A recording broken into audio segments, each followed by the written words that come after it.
তোমার কথা শুনো।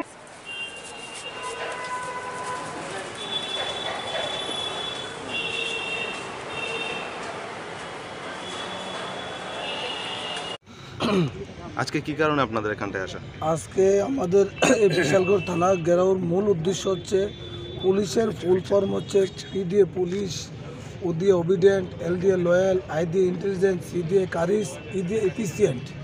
এই গুণগুলো থাকলে তাকে বলা হয় পুলিশ। আমরা দেখলাম বিশালগড় থানার পুলিশ, এসডিপিও, ওনারা বর্তমানে যে শাসক দলের আসামি 307-এর আসামি বিশালগড় মণ্ডল সভাপতি, 302-র আসামি চরিলামের মণ্ডল সভাপতি, তাদের অ্যারেস্ট না করে যারা কংগ্রেস করছে তাদের মিথ্যা মামলায় ফাঁসিয়ে থানায় অ্যারেস্ট করছে। আমরা যখন দেখলাম যে মনুমিয়াকে মিথ্যা মামলায় অ্যারেস্ট করেছে, তারপর আমরা সিদ্ধান্ত নিলাম পুলিশের সঙ্গে আমরা কথা বলবো। এখন এসপির সঙ্গে আমাদের কথা হয়েছে, ওনাকে আমরা বলেছি আপনারা এইভাবে মিথ্যা মামলায় আমাদের কংগ্রেসের লোকদের গ্রেপ্তার করবেন না, এবং 72 ঘন্টার মধ্যে চরিলাম খুনের আসামি রাজকুমার দেবনাথ, বিশালগড়ের 307 আসামি সুশান্ত দেবকে গ্রেপ্তার করার জন্য আমরা ওনাকে অনুরোধ করছি।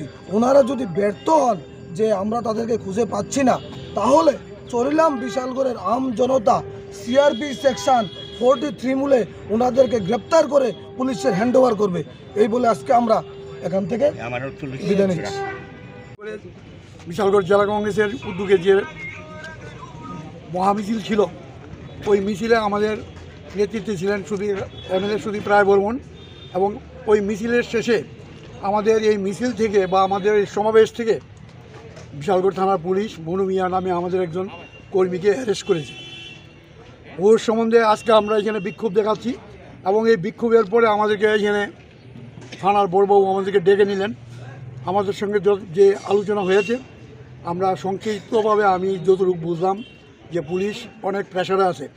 পুলিশ সোমোটো মামলা যেটাই নিয়েছে, যে যারাই দিয়েছে, তারা উইদাউট এনি এনকোয়ারি তোমার কোনো একটা লোককে ফাঁসিয়ে দিয়েছে মামলায়, এবং তার বিরুদ্ধে আমরা প্রথম যা বুঝছিলাম যে তার নামে ওয়ারেন্ট আছে একটা কেসে, কিন্তু দেখা গেলো না, অন্য একটা কেসে তাকে ওয়ারেন্ট ইস্যু করে তাকে অ্যারেস্ট করা হয়েছে।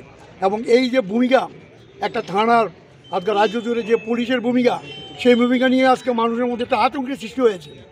কাজেই আমরা ওদেরকে বোঝানোর চেষ্টা করেছি যে আপনারা নিউট্রাল হন, আপনারা রাজ্যের শান্তি শৃঙ্খলা ফিরে আনার চিন্তা ভাবনা করুন, না হলে আমরা কোথায় যাব?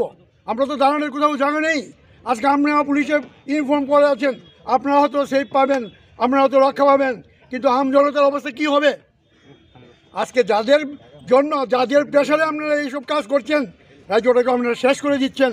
পুলিশের রোল, পুলিশের লাইন, আইন সব ধ্বংস করে দিচ্ছেন। পুলিশ নামে যে একটা দপ্তর আছে, তার যে একটা ভূমিকা রাজ্যের মুখকে উজ্জ্বল করার জন্য, মানুষের শান্তি শৃঙ্খলা ফিরে দেওয়ার জন্য, অধিকার ফিরে দেওয়ার জন্য, গণতন্ত্র রক্ষা করার জন্য, আপনারা সেটাকে আমরা নষ্ট করছেন। কোনো পলিটিক্যাল পার্টি না, পুলিশ সেটা নষ্ট করছে। পুলিশের এই ধরনের ভূমিকা আজকে আমাদের রাজ্যে। আমি অনুরোধ করব, আমি এই রাজ্য জুড়ে সমস্ত মানুষের কাছে আবেদন রাখবো, বিশালগড়ে যারা অ্যারেস্ট হয়েছে, যাদের নামে ওয়ারেন্ট আছে, আমি সমস্ত স্তরের মানুষের কাছে আমি অনুরোধ করবো কংগ্রেসের পক্ষ থেকে আপনারা শান্তিপূর্ণ ভূমিকা অবস্থান করুন। শান্তির পথে আমরা আন্দোলন করব, আমরা জনগণের কাছে যাব।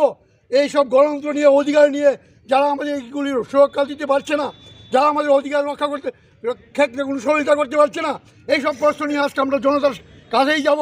জনতা আমাদের আদালত, যত আদালতেই এইসবের বিচার হবে। গতকাল কজনকে গ্রেফতার করা হয়েছে? কালকে 2জনকে অ্যারেস্ট করা হয়েছে, একজনকে ছেড়ে দিয়েছে, আরেকজনকে আরেকটা নতুন কেসে ওদের আটকিয়ে রেখেছে। ওর নাম হলো মনু মিয়া। কাজেই কোথা থেকে অ্যারেস্ট করা হয়েছিল? মিছিলের পরে ওই দক্ষিণ বাজার, ওইখান থেকেই মিছিলের লোকজন ছিল, সমাবেশের মধ্যে থেকেই তাদের অ্যারেস্ট করা হয়েছে।